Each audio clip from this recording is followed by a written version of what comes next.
War zone में लगातार मिल रहे झटके से परेशान प्रेसिडेंट पुतिन ने नया वॉर प्लान बनाया है। अब आग बबूला पुतिन यूरोप में अमेरिका के एटमी अड्डों को निशाना बना सकते हैं, लेकिन जेलेंस्की मदद करने के लिए पोलैंड ने बड़ा ऐलान कर दिया है।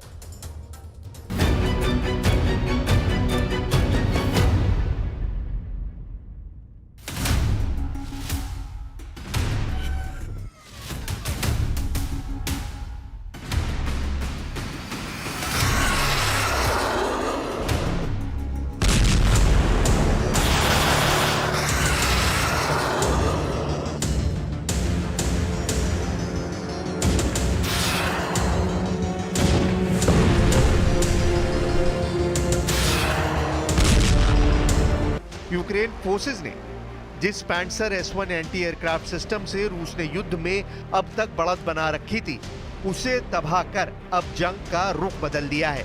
रूस के जिस लड़ाके को यूक्रेन ने बर्बाद किया, उसे प्रेसिडेंट पुतिन की सुरक्षा में भी तैनात रखा जाता है। पैंसर S-1 एंटी एयरक्राफ्ट मिसाइल और गन सिस्टम $2 करोड़ की कीमत वाला हथियार है। रूस इस सिस्टम को बेहद संवेदनशील इमारतों, महत्वपूर्ण संस्थानों, राष्ट्रीय मूल्य की जगहों और व्यक्तियों की हिफाजत के लिए करता है। इसका असली नाम SA-22 ग्रे हाउंड है, लेकिन पैंसर इसका पॉपुलर नाम है। Self propelled anti air missile defence system medium range का हथियार है, जिसे कहीं भी ले जाया जा सकता है और कम दूरी तक फाइटर जेट, क्रूज मिसाइल और कई तरह के रॉकेट को मार गिराने के लिए इस्तेमाल किया जाता है। पैंसर की मदद से दुश्मनों के हमले को आसानी से रोका जा सकता है। रूस ने यूक्रेन युद्ध में पैंसर सिस्टम को महत्वपूर्ण ठिकानों जैसे ब्रिज की सुरक्षा में भी लगा रखा है। क्राइमिया को रूस से जोड़ने वाले ब्रिज की अहमियत का अंदाजा आप इस बात से लगा सकते हैं कि यहां पर भी ये डिफेंस सिस्टम तैनात है।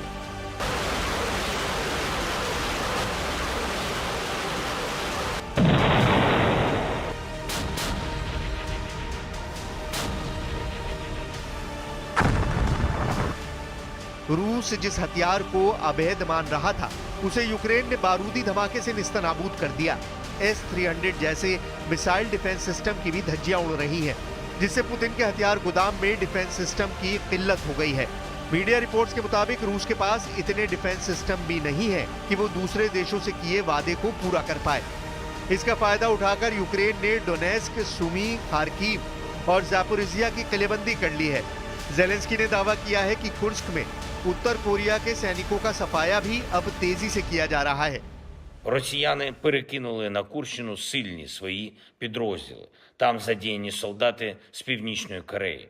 Важливо, що всю цю свою силу окупант не може зараз спрямувати на інші наші напрямки, зокрема на Донеччину, зокрема проти Сум, зокрема на Харківщину чи Запоріжжя.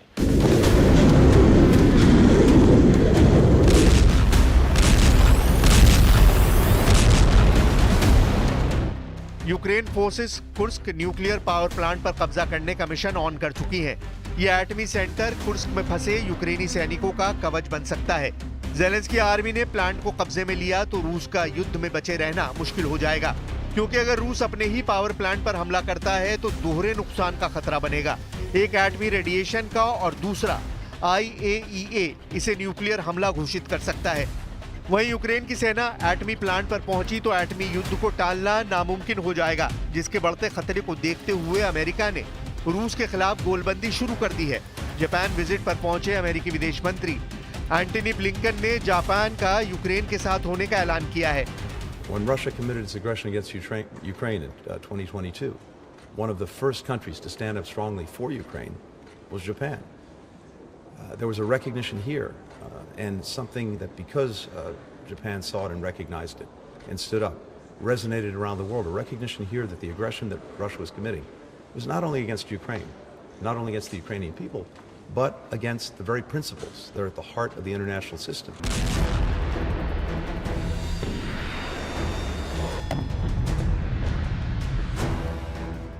ब्लिंकन ने इससे पहले पुतिन पर उत्तर कोरिया को स्पेस प्रोग्राम में मदद करने का आरोप लगाया था। ब्लिंकन ने दावा किया है कि युद्ध में 10,000 सैनिकों को भेजकर किम जोंग उन ने रूस से स्पेस प्रोग्राम की डील कर ली है।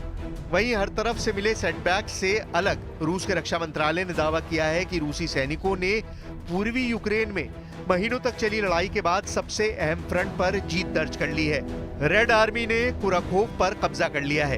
कुराखोव पूर्वी बॉर्डर पर यूक्रेन सेना का गढ़ है, जहां इंडस्ट्रियल एरिया के साथ पावर प्लांट भी है। कुराखोव पूर्वी और दक्षिणी यूक्रेन को जोड़ने वाले हाईवे पर मौजूद है। हालांकि रूस के दावे पर यूक्रेन ने अब तक कोई बयान जारी नहीं किया है, जबकि रूस ने कुराखोव में जीत के बाद सुज्जा में भीषण बमबारी शुरू कर दी है।